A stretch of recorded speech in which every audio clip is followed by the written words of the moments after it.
సౌందర్యలహరి మొదటి శ్లోకము అర్థము. శివ శక్త్యా యుక్తో యది భవతి శక్తః ప్రభవితుం నచేదేవం దేవో న ఖలు కుశలః స్పందితుమపి అతస్త్వామారాధ్యాం హరిహరవిరించాదిభిరపి ప్రణంతుం స్తోతుం వా కథమకృత పుణ్యః ప్రభవతి. శివుడు శక్తి స్వరూపిణి అయిన నీతో కలిసి ఉన్నప్పుడే ఈ సమస్త జగత్తును సృష్టించడానికి సమర్థుడు. మహాశివుడు నీతో కూడి ఉండకపోతే చలించడానికి కూడా సమర్థుడు కాడు.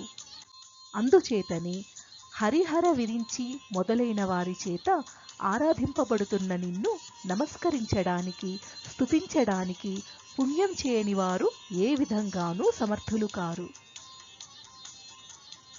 సౌందర్యలహరి రెండవ శ్లోకము అర్థము.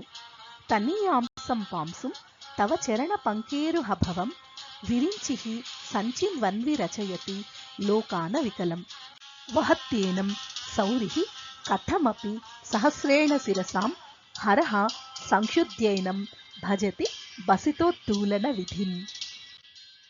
తల్లి పార్వతీదేవి, నీ పాదపద్మము అడుగున అంటి ఉన్న లేసమాత్ర ధూళిని గ్రహించి బ్రహ్మ ఈ లోకాలన్నింటినీ ఎలాంటి వైకల్యము లేకుండా సృష్టిస్తున్నాడు.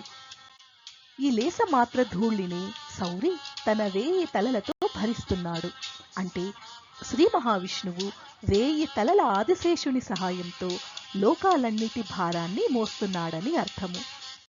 ఈ లేసమాత్ర ధూళిని హరుడు భస్మంలా మెదిపి విభూతిగా ధరించి సేవిస్తూ ఉన్నాడు.